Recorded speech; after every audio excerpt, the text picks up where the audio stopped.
আসসালামু আলাইকুম। আমি মিলন স্যার বলছি, প্রভাষক রসায়ন বিভাগ, হোসেনপুর সরকারি কলেজ, হোসেনপুর, কিশোরগঞ্জ। আমি আজকের অনলাইন ক্লাসে সকলকে অভিনন্দন, শুভেচ্ছা জানাচ্ছি। আমি আজকে তোমাদের সাথে আলোচনা করব রসায়ন প্রথম পত্রের তৃতীয় অধ্যায় থেকে, অর্থাৎ মৌলসমূহের পর্যায়বৃত্ত ধর্ম ও রাসায়নিক বন্ধন থেকে। আমাদের আজকের আলোচনার পাঠ হচ্ছে লিগেন্ড। আমরা জানি যে জটিল যৌগ সহ অন্যান্য বিভিন্ন যৌগ গঠনে লিগেন্ডের ভূমিকা রয়েছে। তো আমরা আজকে লিগেন্ড বিষয়টাকে স্পষ্ট করতে চেষ্টা করব, কারণ আমাদের জটিল যৌগ গঠনে কিন্তু এই লিগেন্ডের চমৎকার ভূমিকা রয়েছে। তো প্রিয় শিক্ষার্থীরা, তোমরা প্রথমে লিগেন্ডের লিগেন্ড কি, লিগেন্ড কেন হয়, কিভাবে হয়, সেই বিষয়গুলো সম্পর্কে জানতে চেষ্টা করবে। আমি প্রথমে বলে নিচ্ছি লিগেন্ড কাকে বলে। আমরা জানি যে মুক্তজোড় ইলেকট্রন বিশিষ্ট যেসব অণু বা আয়ন সন্নিবেশ বন্ধন গঠনের সময় একজোড়া ইলেকট্রন বা ইলেকট্রন যুগল দাতা হিসেবে কাজ করে তাদেরকে আমরা লিগেন্ড বলি। আমি আবার বলতেছি, মুক্তজোড় ইলেকট্রন বিশিষ্ট যেসব অণু, কোথাও বলা আছে প্রসম অণু বা আয়ন বা পরমাণু সন্নিবেশ বন্ধন গঠনকালে ইলেকট্রন যুগল দাতা হিসেবে কাজ করে তাদেরকে আমরা বলি লিগেন্ড। কোথাও একে বলা হয় সন্নিবেশ সংখ্যা, কোঅর্ডিনেশন নাম্বার। তাহলে আমরা যদি লিগেন্ড বুঝতে চাই, তাহলে আমাদের বুঝতে হবে কোন অণু বা আয়নগুলিতে মুক্তজোড় ইলেকট্রন আছে, অর্থাৎ মুক্তজোড় ইলেকট্রন সম্পর্কে আমাদের একটু ধারণা নিতে হবে। আমরা জানি যে কোনো অণুর কেন্দ্রীয় মৌল অথবা কোনো পরমাণুর ইলেকট্রন বিন্যাসের সর্বশেষ স্তরে যে ইলেকট্রনগুলি জোড় অবস্থায় থাকে তাদেরকে আমরা মুক্তজোড় ইলেকট্রন বলি। আবার কখনো উত্তেজিত অবস্থায় একটা মৌলের শেষ স্তরে যে ইলেকট্রনগুলি জোড় অবস্থায় থাকে, যারা স্বাভাবিক সমযোজী বন্ধনে অংশ নেয় না, তাদেরকে আমরা বলি মুক্তজোড় বা নিঃসঙ্গ ইলেকট্রন যুগল। যেমন আমরা একটু এক্সাম্পল দেখি, যেমন নাইট্রোজেন এর ইলেকট্রন বিন্যাস হচ্ছে 1s2, 2s2, 2p3। আমরা যদি এটাকে হন্ডের নীতিতে ভেঙে লিখি, তাহলে বিন্যাসটা দাঁড়ায় এরকম 2py, 2pz।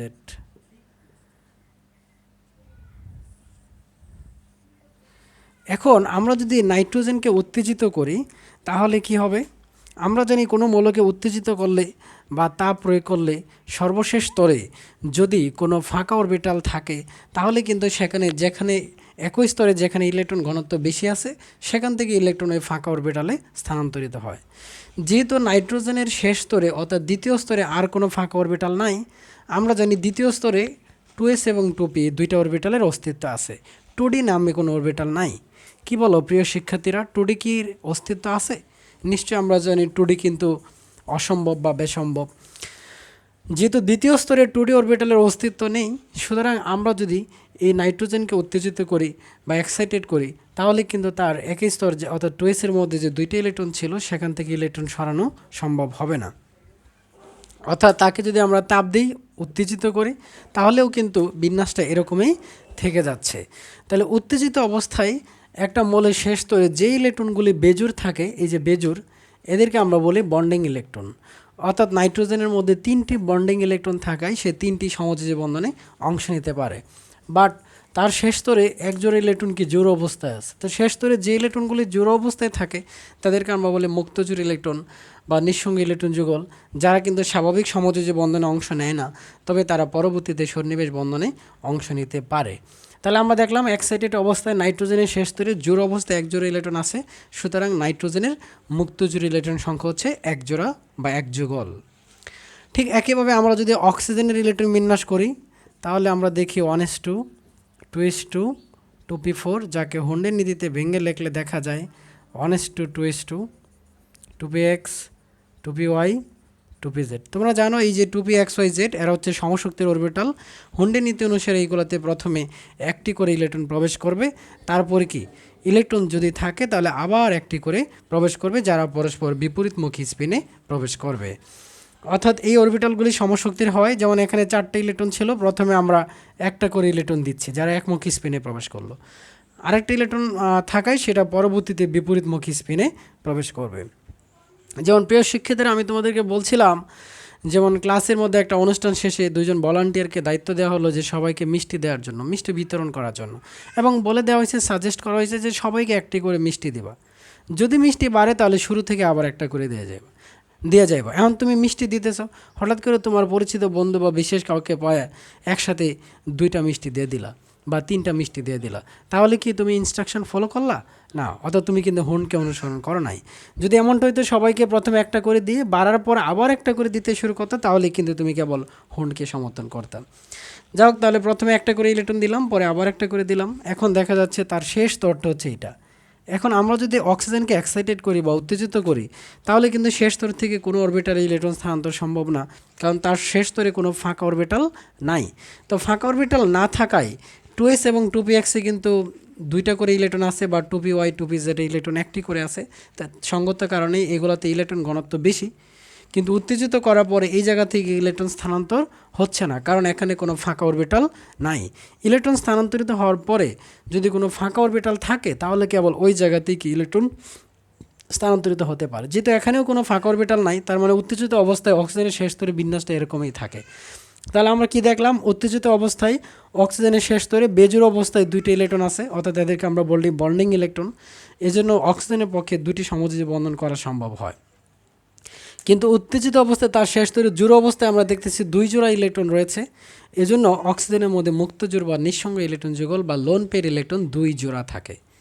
তাহলে আমরা দেখলাম নাইট্রোজেনের শেষ স্তরে 1 জোড়া থাকায় তার মুক্ত জোড় ইলেকট্রন 1 জোড়া, আর অক্সিজেনের মুক্ত জোড় ইলেকট্রন হচ্ছে 2 জোড়া। তাহলে প্রিয় শিক্ষার্থীরা, তোমরা নিশ্চয়ই বুঝতে পারছো মুক্ত জোড় ইলেকট্রন কারা। আর লিগেন্ড হওয়ার অন্যতম শর্ত হচ্ছে মুক্ত জোড় ইলেকট্রন থাকতে হবে। যে সকল অণুর কেন্দ্রীয় মৌলে বা যে সকল পরমাণু বা আয়নের মধ্যে এই মুক্ত জোড় ইলেকট্রন থাকবে, তারাই কিন্তু সন্নিবেশ বন্ধন গঠনের সময় ওই ইলেকট্রন যুগল দাতা বা সরবরাহকারী হিসেবে কাজ করতে পারবে, এবং তাদেরকে কিন্তু আমরা লিগেন্ড বলি। তো লিগেন্ড হওয়ার প্রথম ধাপ হচ্ছে ওই অণুর কেন্দ্রীয় মৌলে তথা ওই পরমাণু বা আয়নের মধ্যে কি থাকতে হবে? মুক্ত জোড় বা নিঃসঙ্গ ইলেকট্রন যুগল থাকতে হবে। তাহলে মুক্ত জোড় বা নিঃসঙ্গ ইলেকট্রন যুগল আছে এরকম অণু বা আয়ন বা পরমাণু কী করতে পারে? লিগেন্ড হিসেবে কাজ করতে পারে, কারণ তারা সন্নিবেশ বন্ধনে অংশগ্রহণ করতে পারে। তো চলো আমরা প্রথম ধাপ বুঝলাম মুক্ত জোড় ইলেকট্রন থাকতে হবে। লিগেন্ড বুঝতে হলে দ্বিতীয় ধাপে আমাদের বুঝতে হবে সন্নিবেশ বন্ধন কি। তো সন্নিবেশ বন্ধন সম্পর্কে আমরা যদিও পূর্ববর্তী ক্লাসে জেনেছি, এরপরেও একটি সংক্ষিপ্ত আলোচনা করি। তো সন্নিবেশ বন্ধন কি? আমরা জানি যে সমযোজী বন্ধনে যে কোনো একটি পরমাণু এক যুগল বা এক জোড়া ইলেকট্রন সরবরাহ করে, অপর পরমাণু কোনো ইলেকট্রন যুগল সরবরাহ না করেই তার ফল সমানভাবে শেয়ার করে, তাকে আমরা বলি সন্নিবেশ সমযোজী বন্ধন। তো প্রিয় শিক্ষার্থীরা, আমরা যদি সন্নিবেশ সমযোজী বন্ধন বুঝতে চাই, তাহলে কিন্তু আমাদের সমযোজী বন্ধনের সাথে একটু কম্পেয়ার করে বা তুলনা করে বুঝতে হবে, তা নাহলে কিন্তু আমরা সন্নিবেশের সাথে সমযোজীর পার্থক্যটা বুঝতে পারি না। তাহলে খেয়াল করো তোমরা, স্বাভাবিক সমযোজী বন্ধন এবং সন্নিবেশ বন্ধনের মধ্যে পার্থক্যটা ঠিক কোন জায়গায়। যেমন আমরা যদি দেখি HCl, আমরা বলি এটি একটি সমযোজী বন্ধন, কারণ হাইড্রোজেনের শেষ স্তরে একটা ইলেকট্রন ছিল আর ক্লোরিনের শেষ স্তরে ছিল 7টি ইলেকট্রন। প্রিয় শিক্ষার্থী বন্ধুরা, তোমরা খেয়াল করো বা লক্ষ্য করো, যে কোনো বন্ধন করার পূর্ব শর্ত হচ্ছে স্থিতিশীলতা অর্জন।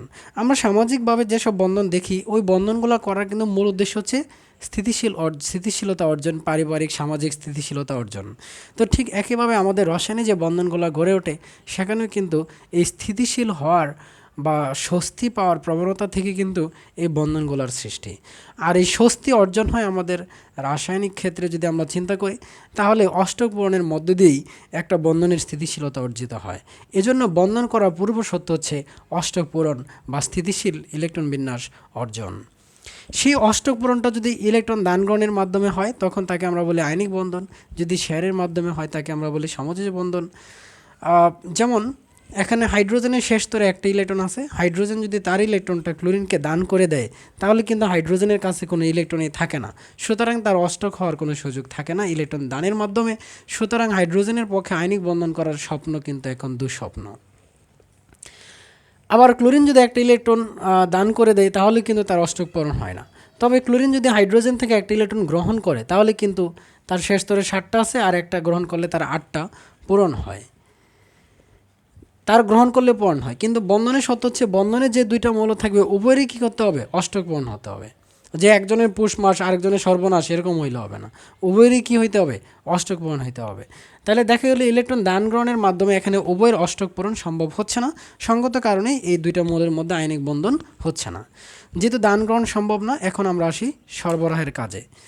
হাইড্রোজেন যদি তার একটা ইলেকট্রন, উল্লেখ্য আমরা দুইজনের ইলেকট্রন ভিন্ন বুঝাইতে লুইসের মতবাদ অনুসারে একজনের শেষ কক্ষের ইলেকট্রনকে ডট আর একজনের শেষ কক্ষের ইলেকট্রনকে ক্রস চিহ্ন দ্বারা প্রকাশ করলাম। তাহলে হাইড্রোজেন একটা ইলেকট্রন সরবরাহ করলো, ক্লোরিনও কি একটা ইলেকট্রন সরবরাহ করলো। লক্ষ্য করো এই যে দুইটি ইলেকট্রন, এই দুইটি ইলেকট্রন হচ্ছে সরবরাহকৃত ইলেকট্রন। এখানে হাইড্রোজেন একটা ইলেকট্রন সরবরাহ করলো আর ক্লোরিন কি একটি ইলেকট্রন সরবরাহ করলো। এই দুইটা হচ্ছে সরবরাহকৃত ইলেকট্রন পেয়ার বা ইলেকট্রন যুগল। এই দুইটার ফল যদি উভয় পরমাণু সমানভাবে শেয়ার করে, অর্থাৎ এই দুইটার ফল যদি হাইড্রোজেন শেয়ার করে মানে এর ফল ভোগ করে, তাহলে তার অষ্টকের 2 ধর্ম বা দ্বিতীয় ধর্ম বা স্থিতিশীল ইলেকট্রন বিন্যাস অর্জিত হয়। আর এই দুইটার ফল যদি ক্লোরিন শেয়ার করে তাহলে কিন্তু তার অষ্টকের 8 ধর্ম পূর্ণ হয়। তাহলে দেখা যাচ্ছে এই ইলেকট্রন যুগল শেয়ারের মাধ্যমে উভয়েরই কিন্তু অষ্টক পূরণ হচ্ছে। সুতরাং এদের মাঝে যে বন্ধনটা গড়ে উঠবে সেটা কিন্তু সমযোজী বন্ধন। তো প্রিয় শিক্ষার্থীরা, তোমরা এখানে খেয়াল করো, আমরা যদিও বলি যে ইলেকট্রন শেয়ারের মাধ্যমে যে বন্ধন হয় তাকে সমযোজী বন্ধন বলে, কিন্তু শেয়ারের প্রিভিয়াস কন্ডিশন বা পূর্ব শর্ত হচ্ছে কিন্তু ইলেকট্রন সরবরাহ। তাহলে যে বন্ধনে উভয় পরমাণু সমান ইলেকট্রন সরবরাহ করে এবং সরবরাহকৃত ইলেকট্রন উভয়ে সমানভাবে শেয়ার করে, তখন তাদের মধ্যে যে বন্ধনের সৃষ্টি হয় তাকে আমরা বলি সমযোজী বন্ধন। ঠিক এই কারণে একটি সমযোজী বন্ধনে দুটি ইলেকট্রন থাকে। এখন আমরা আসি সন্নিবেশ বন্ধনের সাথে এই সমযোজী বন্ধনের তুলনায়। যেমন মনে করো যে H2O পানির একটি অণু, এর অক্সিজেনের মধ্যে 2 জোড়া মুক্ত ইলেকট্রন আছে। আমরা একটু আগে কিন্তু তার বিন্যাস থেকে দেখেছিলাম যে পানির অক্সিজেনে কি থাকে, 2 জোড়া মুক্ত ইলেকট্রন থাকে। এখন যদি সে H+ সাথে বন্ধন করতে চায় তাহলে খেয়াল করো H+ মধ্যে কিন্তু কোনো ইলেকট্রন নাই, একটা ইলেকট্রন ছিল সেটা দান করেই কিন্তু সে H+। আমরা তো জানি বন্ধন করতে গেলে তাকে ইলেকট্রন দান গ্রহণ শেয়ার এগুলো করতে হবে। এখন তো H+ কাছে কোনো ইলেকট্রনই নাই, তাহলে সে কীভাবে সেটা করবে? এরপরেও যদি সে দুঃস্বপ্ন দেখে আমি বন্ধন করতে চাই, I want to create a new bond, আমি যদি নতুন একটা বন্ধন সৃষ্টি করতে চাই, হাউ ইজ ইট পসিবল? যেহেতু তার কাছে কোনো ইলেকট্রন নাই, তাহলে normally it is quite impossible to create a new bond. একটা নতুন বন্ধন সৃষ্টিতে কিন্তু এটা তার পক্ষে অসম্ভব। কিন্তু যদি তার প্রতি কেউ দয়া দেখায়, সিম্পিতি দেখায়, তাহলে কিন্তু তার পক্ষে সেটা করা সম্ভব। যেমন অক্সিজেন যদি একজোড়া ইলেকট্রন H+ দিকে সরবরাহ করে, H+ কোনো ইলেকট্রন সরবরাহ না করে তার ফল সমানভাবে শেয়ার করে, তখন এদের মাঝে যে বন্ধন সৃষ্টি হবে সেটা কিন্তু সন্নিবেশ বন্ধন, যার মাধ্যমে কিন্তু আমাদের এই হাইড্রোনিয়াম আয়নের কিন্তু সৃষ্টি হয়। আমরা যদি এটাকে একটু ভেঙে দেখাই তাহলে আমরা এরকম দেখাইতে পারি, অক্সিজেনের মধ্যে 2 জোড়া মুক্ত ইলেকট্রন ছিল, সে কী করতেছে, একজোড়া ইলেকট্রন H+-এর দিকে সে কী করলো, সরবরাহ করলো। ফলে দেখো না, অক্সিজেন একজোড়া ইলেকট্রন একাই সরবরাহ করলো, H+ কোনো ইলেকট্রন সরবরাহ না করে এর ফল যদি সমানভাবে শেয়ার করে, তখন এদের মাঝে কিন্তু সন্নিবেশ বন্ধন সৃষ্টির মাধ্যমে এই হাইড্রোনিয়াম আয়নের সৃষ্টি হবে। তাহলে এই যে বন্ধনটা, এই বন্ধনটা হচ্ছে সন্নিবেশ, যাকে আমরা এইভাবে তীর চিহ্ন দ্বারা প্রকাশ করি, সন্নিবেশ বন্ধন বা সন্নিবেশ সমযোজী বন্ধন। তাহলে যে সমযোজী বন্ধনে যে কোনো একটি পরমাণু একজোড়া ইলেকট্রন সরবরাহ করে, আরেকজন কোনো ইলেকট্রন সরবরাহ না করে তার ফল সমানভাবে শেয়ার করে, তখন তাদের মাঝে যে বন্ধন এটাকে আমরা বলি সন্নিবেশ সমযোজী বন্ধন। যেমন আমি তোমাদেরকে একটা ছোট গল্পের অবতারণা করতে পারি বিষয়টাকে সহজভাবে মনে রাখার জন্য। প্রিয় শিক্ষার্থীরা, তোমরা একটু খেয়াল করো, আমরা একটু গল্পের খাতিরে টপিকসটাকে ইজি করতে চেষ্টা করব। তো এখানে তোমরা খেয়াল করো, সন্নিবেশ বন্ধনে অক্সিজেন একাই একজোড়া ইলেকট্রন সরবরাহ করছে, H+ কোনো ইলেকট্রন সরবরাহ না করে কিন্তু তার ফল সমানভাবে শেয়ার করছে। এই জন্য এই বন্ধনটাকে আমরা বলতেছি সন্নিবেশ সমযোজী বন্ধন। যেমন একটা ছোট বাচ্চা ছেলে প্রাইমারি স্কুলের ফাইনাল ইয়ার পড়ে, সাপোজ মনে করো, যদিও আমাদের কাছে বিষয়টা হাস্যকর, প্রাইমারি স্কুলের ফাইনাল ইয়ার মানে কোন ইয়ার তোমরা বলো তো? নিশ্চয়ই বলবে ক্লাস 5। তো ক্লাস 5-এ পড়ে ছেলেটা, তার বাবার সাথে কন্ডিশন হচ্ছে যে সমাপনী পরীক্ষার পরে তাকে ঢাকায় বেড়াইতে নিয়ে যেতে হবে, কারণ সে ঢাকা শহর দেখে নাই। যে ঢাকা শহরটা কেমন সে দেখতে খুবই আগ্রহী, যে কারণ সে এরকম গান শুনে থাকে যে ঢাকা শহর আইসা আমার পরাণ জোড়াইলো, ঢাকা শহর আইসায় আমার পরাণ জোড়াইলো। এই যে একটা মানে তার মধ্যে আহ, অভিপ্রায় যে আমি ঢাকা দেখতে চাই। তো যথারীতি তার পরীক্ষা শেষ হলো, বাবার সাথে সে ঢাকার উদ্দেশ্যে যাত্রা শুরু করলো এবং তার উদ্দেশ্য তার স্বপ্ন ছিল সে বাসে করে যাবে, অর্থাৎ জার্নি বাই বাস। তো তাকে বাসে ওঠানো হলো। তো বাবা কী করলো, বাসের জানালার সিটের পাশে বসলো, জানালার কাছ দিয়ে ছেলেটাকে ভিতরের সাইডে বসাইলো। কারণ ছেলেটার অভ্যাস আছে বাড়িতে জানালা দিয়ে বের হয়ে যাওয়ার, যখন খেলতে দেয় না তখন জানালা দিয়ে পালায় যেত। তো বাবা ভাবলো যদি সে এটা বাড়ির রুমের জানালা মনে করে তাহলে তো বিপদ, এই জন্য সে কী করলো, তাকে ভিতরে সাইডে বসাইলো, বাবা জানালার পাশে বসলো। খেয়াল করো তোমরা, লক্ষ্য করো বিষয়টা কি। কিছু দূর যাওয়ার পরে বাবা জানালার পাশে বসে নরম বাতাস খেয়ে কিন্তু ঘুমিয়ে গেল। ছেলে কিন্তু ঘুমাচ্ছে না, কারণ তার তার চারপাশের পরিবেশ তার কাছে নতুন লাগতেছে, নতুনভাবে সেই পরিবেশের সাথে পরিচিত হচ্ছে। সে যেন এক নতুন অভিজ্ঞতার মোকাবেলা। তো সেখানে হঠাৎ করে তার খুবই ভালো লাগতেছিল, হঠাৎ করে বাসের যে কন্ট্রাক্ট পারসন হঠাৎ করে এসে ছেলেটার মাথায় হাত বুলাইলো, পিঠে হাত বুলাইলো, বলে বললো যে ভাই ভাড়াটা একটু দেন। ছেলে তো অবাক হয়ে গেল যে ভাড়া কি জিনিস সে তো জানে না। এক পর্যায়ে যখন সে বারবার তাকে বলতেছিল ভাড়া দেওয়ার কথা, এখন সে কি কান্না করতে শুরু করলো। ছেলেটার কান্নায় বাবার ঘুম ভেঙে গেল। বাবা বলল, কী ব্যাপার, কান্না করতেছে কেন? কন্ট্রাক্ট পারসন কিছু বলার আগেই ছেলেটা বলে উঠলো যে বাবা বাবা ওই লোকটা তো আমার জামা কাপড় শার্ট প্যান্ট চাইতেছে, এই জন্য আমি কান্না করতেছি। সে ভাবছে আসলে তার কাছে শার্ট প্যান্ট চাইতেছে, কারণ ভাড়াকে জিনিস সে তো বোঝে না। এখন কন্ট্রাক্ট পারসন মাথায় হাত দিয়ে বললো, হায় রে হায়, আমি তো এরকম কিছু বলি নাই, আমি আসলে মজা করে তার কাছে ভাড়া চাইলাম। তো এখন বাবা কী করলো, পকেট থেকে দুইজনের ভাড়া বের করে দিল। কন্ট্রাক্ট পারসন চলে গেল, ছেলেটার কান্নার অবসান, বাবার সাথে নতুন করে আন্তরিকতার সৃষ্টি। তো প্রিয় শিক্ষার্থী বন্ধুরা, তোমরা একটু ফলো করো তো, অনুধাবন করো তো, রিয়েলাইজ করো তো এখানে কি বিষয়টা আমরা বুঝাইতে চাইলাম। বাবা একা দুইজনের ভাড়া দিল, কিন্তু এর ফল ভোগ করলো দুইজন সমানভাবে। তা আমরা তো এটাই জানি যে সমযোজী বন্ধনে যে কোনো একটি পরমাণু এক জোড়া ইলেকট্রন সরবরাহ করে, আরেকজন কোনো ইলেকট্রন সরবরাহ না করে তার ফল কিন্তু সমানভাবে শেয়ার করে, তখন তাদের মাঝে যে বন্ধন সেটা হচ্ছে সন্নিবেশ সমযোজী বন্ধন। তাহলে সেখানে বাবা একাই দুজনের টাকা সরবরাহ করলো, ছেলে কোনো টাকা না দিয়ে তার ফল সমানভাবে শেয়ার করলো। সুতরাং সেই ভাসের মধ্যে ঘটে যাওয়া ঘটনা, ছেলেটার কান্নার অবসান, বাবার সাথে নতুন করে আন্তরিকতার সৃষ্টি, সেটা কেমন আন্তরিকতা ছিল? সেটা ছিল কোঅর্ডিনেশন আন্তরিকতা, এটা হচ্ছে সন্নিবেশ আন্তরিকতা। নিশ্চয়ই শিক্ষার্থীরা তোমরা বিষয়টা বুঝতে পেরেছো। তাহলে আমরা বুঝলাম যে সন্নিবেশ বন্ধনটা এক্স্যাক্টলি কী। তাহলে যে সমদ্বি বন্ধনে যে কোনো একটি পরমাণু একজোড়া ইলেকট্রন সরবরাহ করে, আরেকজন কোনো ইলেকট্রন সরবরাহ না করে তার ফল সমানভাবে শেয়ার করে, তাকে আমরা বলি সন্নিবেশ বন্ধন। আর ঠিক এই জায়গাতেই কিন্তু আমাদের যে কাঙ্ক্ষিত লক্ষ্য বা স্বপ্ন ছিল লিগেন্ড বোঝা, সেই দ্বার প্রান্তে কিন্তু আমরা এসে গেছি। তাহলে লিগেন্ড বুঝতে গেলে মেনলি দুইটা জিনিস আমাদের জানতে হবে, একটা হচ্ছে মুক্তজোড় ইলেকট্রন আর একটা হচ্ছে সন্নিবেশ বন্ধন। দুইটা কিন্তু আমরা অলরেডি জেনে গেলাম, এখন আমরা খুব ইজিলি লিগেন্ড জানতে পারি। আমরা বলছিলাম যে সন্নিবেশ বন্ধন গঠনকালে যারা একজোড়া ইলেকট্রন বা ইলেকট্রন যুগল দাতা হিসেবে কাজ করে তারাই কিন্তু লিগেন্ড। তাহলে এখানে দেখো পানি, এই বন্ধন সন্নিবেশ বন্ধন গঠন করলে পানির অক্সিজেন কী করলো, একজোড়া ইলেকট্রন দাতা হিসেবে কাজ করলো, ঠিক এই কারণে এই পানি হচ্ছে একটি লিগেন্ড।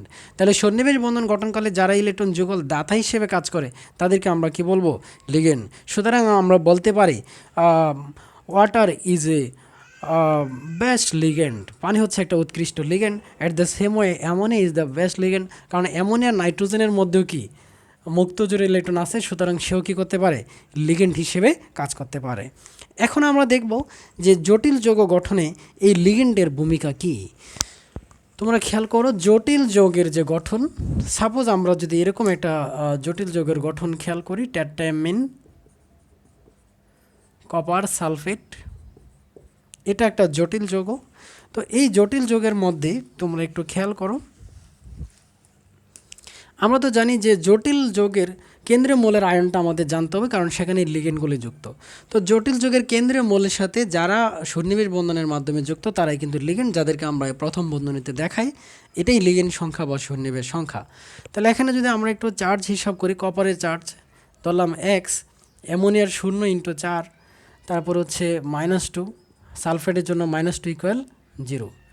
তাহলে সুতরাং এক্স ইকুয়াল আসতেছে +2, তার মানে কপারের চার্জ হচ্ছে এখানে +2। তাহলে আমরা যদি কপার +2 ইলেকট্রন বিন্যাস করি তাহলে দেখা যাবে তার শেষ স্তরে যে ফাঁকা অরবিটালগুলো আছে সেগুলোর সাথে কী করবে, এই লিগেন্ডগুলো সন্নিবেশ বন্ধনের মাধ্যমে যুক্ত হবে।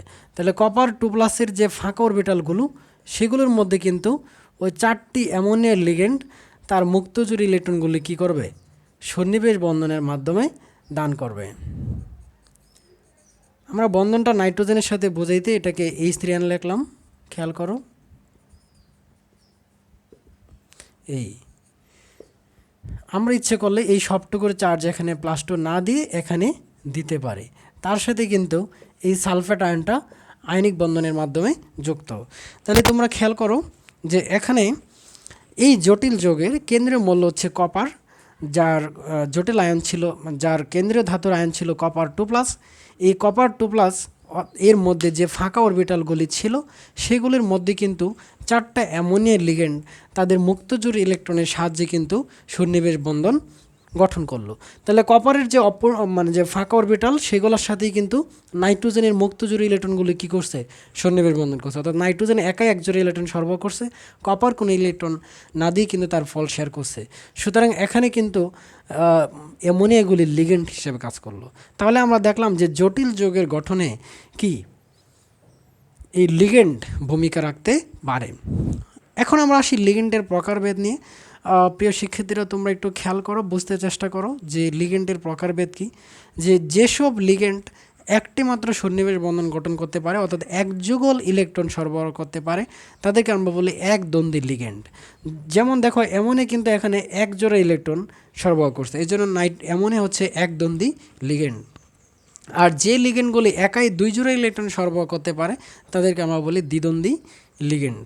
একইভাবে যারা 3 জোড়া ইলেকট্রন দান করতে পারে তাদেরকে আমরা বলি ত্রিদ্বন্দ্বী। এভাবে অনেক জোড়া যদি ইলেকট্রন দান করতে পারে তাদেরকে আমরা কি বলি, বহুদ্বন্দ্বী লিগেন্ড।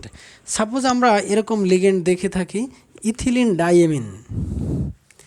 আমি তোমাদেরকে যদি এরকম একটা যৌগ দেখাই ইথিলিন ডাইএমিন H2N CH2, যদিও আমরা জৈব যৌগে এগুলো নিয়ে আলোচনা করব। তাহলে এখানে দেখো এমিন মূলক NH2, এই মূলকটাকে আমরা বলি এমিন মূলক, আর 2টা CH2 আছে এটাকে আমরা বলতেছি ইথিলিন ডাইঅ্যামিন। তো এই ইথিলিন ডাইমিনের মধ্যে খেয়াল করো 2টা এমিন মূলক আছে, যার 2টার মধ্যে কি আছে, মুক্তজোড় ইলেকট্রন আছে। তাহলে এই ইথিলিন ডাইমিনের মধ্যে এই নাইট্রোজেন কিন্তু তার একজোড়া ইলেকট্রন দিয়ে একটি সন্নিবেশ বন্ধন করতে পারে, আবার এই নাইট্রোজেন কিন্তু তার মুক্তজোড় ইলেকট্রন দিয়ে আরেকটি সন্নিবেশ বন্ধন করতে পারে। তাহলে এই যৌগটা একাই 2টি সন্নিবেশ বন্ধন করতে পারে, অর্থাৎ 2 জোড়া ইলেকট্রন সরবরাহকারী হিসেবে কাজ করতে পারে। এজন্য এই ইথিলিন ডাইঅ্যামিন হচ্ছে একটি দ্বিদ্বন্দ্বী লিগেন্ড। এভাবে যারা অনেকগুলি সন্নিবেশ বন্ধন করতে পারে তাদেরকে আমরা বহুদ্বন্দ্বী লিগেন্ড বলি। এই বহুদ্বন্দ্বী লিগেন্ডের উৎকৃষ্ট উদাহরণ হচ্ছে EDTA। তোমরা নিশ্চয় জানো যে EDTA এর পূর্ণরূপ হচ্ছে ethylene diamine tetra acetic acid. ওই ইথিলিন ডাইমিন টেট্রা অ্যাসিটিক অ্যাসিড যে যৌগটা, সেখানে কিন্তু আমরা লক্ষ্য করি যে তার পক্ষে 2-এর বেশি কি সন্নিবেশ বন্ধন করা সম্ভব হয়, ethylene diamine tetra acetic acid. যে কারণে এটাকেও আমরা কি বলি, বহুদ্বন্দ্বী লিগেন্ড। মূল কথা দাঁড়াইলো যারা একটি সন্নিবেশ বন্ধনে অংশ নেয়, এক জোড়া ইলেকট্রন সরবরাহ করে তাদেরকে আমরা বলি একদ্বন্দ্বী। 2 জোড়া ইলেকট্রন সরবরাহ করতে পারলে সন্নিবেশ বন্ধনের মাধ্যমে তাদেরকে দ্বিদ্বন্দ্বী, অনেকগুলি করতে পারলে বহুদ্বন্দ্বী লিগেন্ড বলা হয়। তো প্রিয় শিক্ষার্থীরা তোমরা নিশ্চয়ই বুঝতে পেরেছো যে আসলে লিগেন্ড কি এবং লিগেন্ড কিভাবে বিভিন্ন সন্নিবেশ বন্ধনের মাধ্যমে নিজের ভূমিকা প্রকাশ করে। তো আমার বিশ্বাস তোমরা লিগেন্ড সম্পর্কে ধারণা লাভ করেছো এবং লিগেন্ড সম্পর্কে তোমাদের ধারণা আরও স্পষ্ট হবে। বইয়ের সাথে এই ধারণাগুলিকে সমন্বয় করে তোমার লিগেন্ড সম্পর্কে একটি শক্ত অবস্থানে যাবে, নিজেকে নিয়ে যাবে একটা মজবুত কন্ডিশনে। আর এভাবেই ধীরে ধীরে রসায়নের ধারণাগুলোকে মস্তিষ্কের মধ্যে স্থান দিয়ে একটি স্থিতিশীল অবস্থায় তুমি যাবে এবং এই অনুভূতিগুলোকে কাজে লাগিয়ে তুমি ভালো ফলাফল অর্জনে তোমাকে হেল্প করবে, সেই প্রত্যাশায় সকলে সুস্বাস্থ্য মঙ্গল দীর্ঘায়ু কামনা করে আমি আজকের ক্লাস থেকে বিদায় নিচ্ছি, পাশাপাশি লিগেন্ডের কাছ থেকে বিদায় নিচ্ছি। ধন্যবাদ সবাইকে।